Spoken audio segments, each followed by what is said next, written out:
much for taking the time to talk to us for the Star City Stories. I've been so excited to want to after I met you and your executive director and staff last fall when you all made the trek up here at Wintergreen on First Friday Walk. Ironically, this is another First Friday, so the timing is perfect. Tell us, for those that may not understand or may not be aware, what kind of jewel is the Maine Arts Commission, and why is what you do so vital to communities? Sure. So the Maine Arts Commission is your state arts agency. We receive funding appropriated by the Maine State Legislature and the National Endowment for the Arts. And every state and U.S. jurisdiction has a designated state arts agency. And so we represent Maine. And quite honestly, the importance of it is very simple. America's communities need the arts. And so that's kind of the groundwork for what we do. Our mission here at the Maine Arts Commission is to foster and encourage public interest and participation in the cultural heritage and artistic expression in our state. And we do that through partnerships, collaborations, initiatives, advocacy, and grant funding for organizations, individual artists, and communities throughout Maine.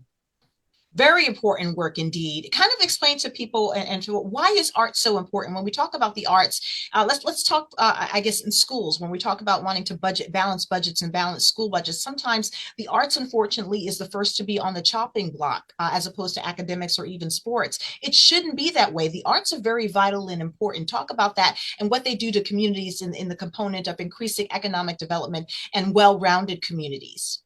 Absolutely, yes. Arts are really absolutely vital to the success of not only the social fabric of our communities and, like you mentioned, education, but economic development as well is a huge important factor. And Maine has a unique cultural landscape. We have an incredible breadth of artists and creatives who work in the state, performers, creative businesses, all contributing to the overall economic creative economy here and our quality of life. In 2024, actually, there was a report that came out from the U.S. Bureau of Economic Analysis and the National Endowment for the Arts. And the Maine arts and culture sector was a $2.2 billion industry, which is 2.6% of the state's GDP, which, if you don't know, that's more than double the lobster industry. Right.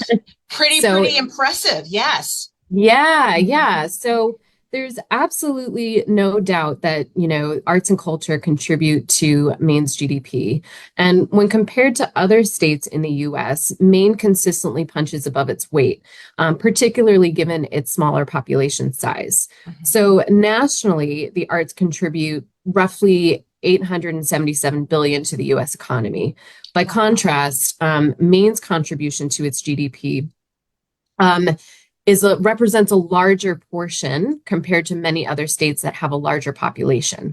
So Maine ranks in the top 20 of US states for arts and culture impact on its economy. So like I said, really definitely punching above its weight. If you look at other states like New York, California, or Texas, Maine's contribution per capita is higher than the national average, which really, I think, reflects the importance of the cultural industries on the state's economic landscape. Right. But let's take that a step further for people who say, okay, well, the numbers seem to support that.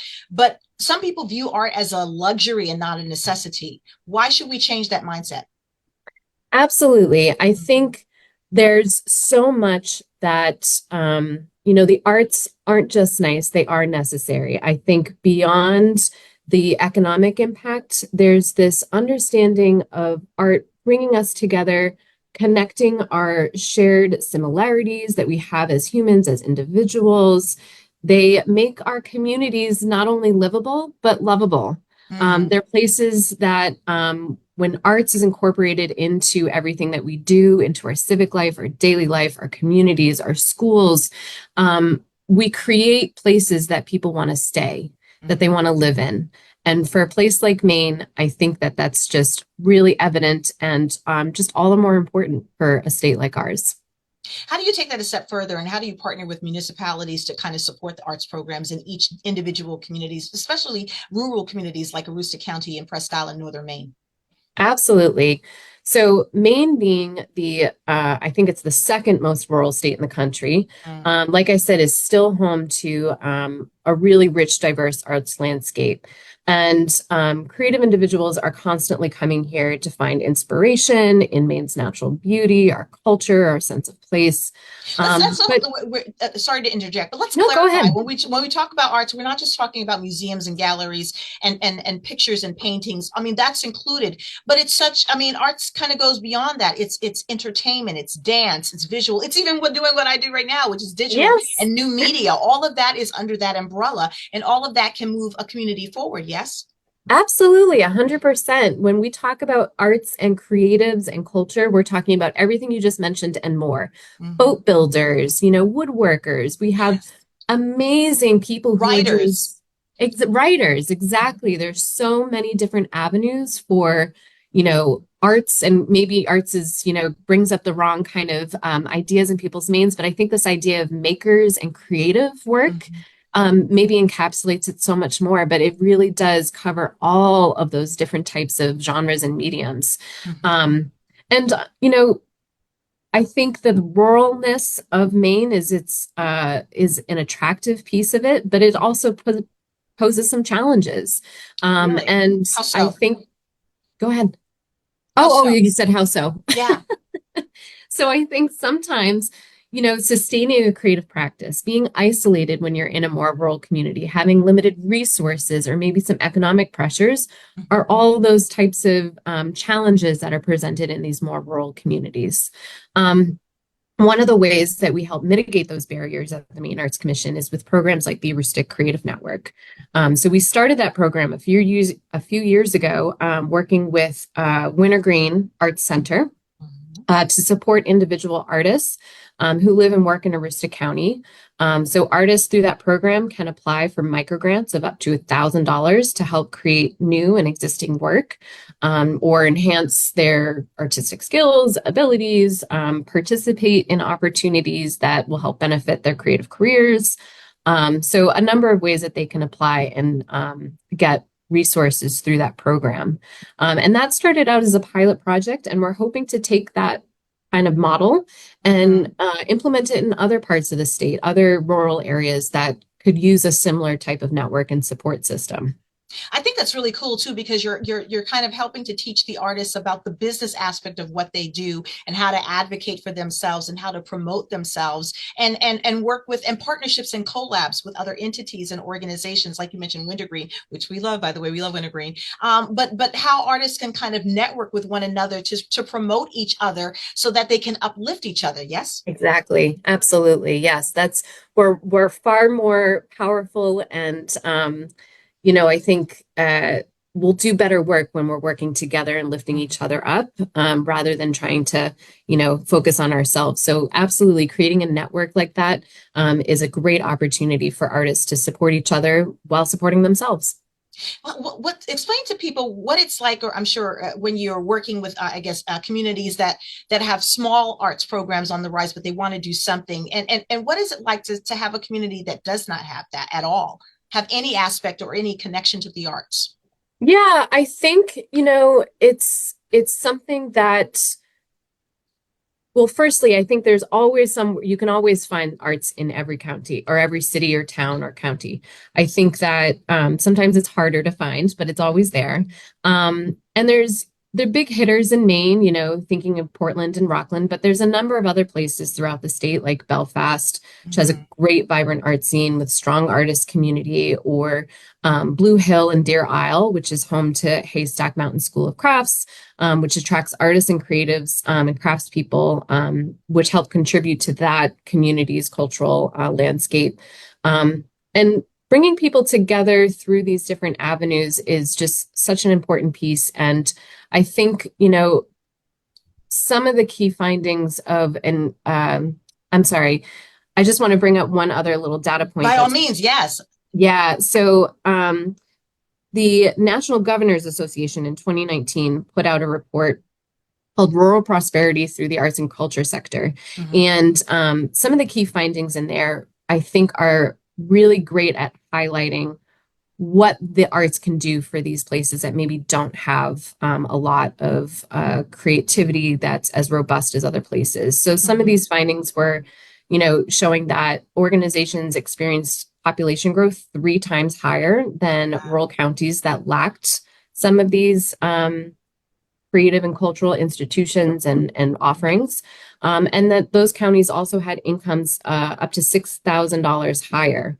And 2 out of 3 rural businesses report that arts and entertainment are important for attracting and retaining workers. Mhm. So all of that kind of feeds into this idea that, the more that we can support culture, creativity, arts workers, cultural bearers in these places where it's maybe hard to find is just going to make these places just more attractive for a number of different reasons. So what's next? As we are soon, we will be getting into the spring and summer season, and obviously the arts are very, very active during the warmer months. Of course, we have arts year round. But what's next for Maine Arts Commission? What are you all? What's kind of on the radar for you, and how can people kind of get tapped in and collab with you, or learn from you and partner with you? I think there's so much that folks can do individually on their local levels. Engaged with the arts is the number one thing I think that you can do to support us, but also your own communities. Mhm. Attend an First Friday Art Walk. I think, go to local galleries and support artists when you can. That's always really important. I think just reach out to us. We have a couple of grant opportunities coming up. One is our Creative Communities Grant that opens on February 12th. That's open to any nonprofit and municipality throughout the state to help support arts in our communities. Mhm. And we have tons of new ideas for the future of integrating arts into things like our health and healthcare systems here in Maine, into our municipalities and our cities and towns work, and also just supporting individual artists. So I would say reach out to us, ask questions, and don't be afraid to just get out into your own community and support the local creative organizations and individuals. It goes a long way. Before we wrap this up, I expect that you guys are going to be making your way up here in a few weeks because we've got an artistic event that's happening. Poetry Out Loud. Talk about that. What Yes. exactly is that? And how cool is it you guys are bringing it up our way? Poetry Out Loud is a fantastic organization. That is a partnership that we have with the NEA and the Poetry Foundation. And Mhm. this is its 20th year. So we're really excited that in our 20th year of participating, we'll be hosting a true Northern regional competition. And Poetry Out Loud is for high school students all across the state of Maine that recite poetry.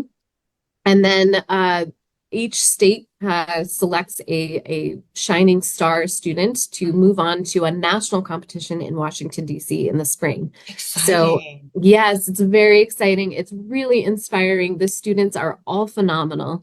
Yeah. And it's just a really great opportunity to see the power of sharing art in poetry and the literary arts in communities, and having it come from young people's voices is just so uplifting. So we're really excited about that. We're excited about having it too, and making that a real community event where the whole community kind of comes out and support these youth, and also share. And maybe there are a few people out there who do spoken word and want to kind of step up and do that and Yeah. explain.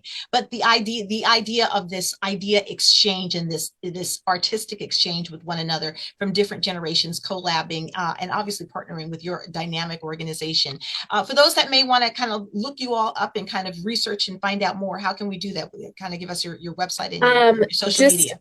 yeah. Social media. We're on LinkedIn, Instagram, Facebook, all of those, and always just going to our website at mainarts.maine.gov, and just get in touch with us. We're always happy to chat with folks and to talk all things related to arts. Oh, love it. Can't wait to see you in a few weeks. Thank you so much for guesting on Star City Stories. And I don't know if you hear it all the time, but you're definitely going to hear it from me. Thank you, and for your team, your staff, your organization, what the commission does every single day in just allowing the beauty of arts to exist in our community. It is a necessity, not a luxury, and it makes you feel alive. If anything, it just Yes. makes you feel alive. Yes. Yeah. Well, thank you so much, Sean. This has been great morning.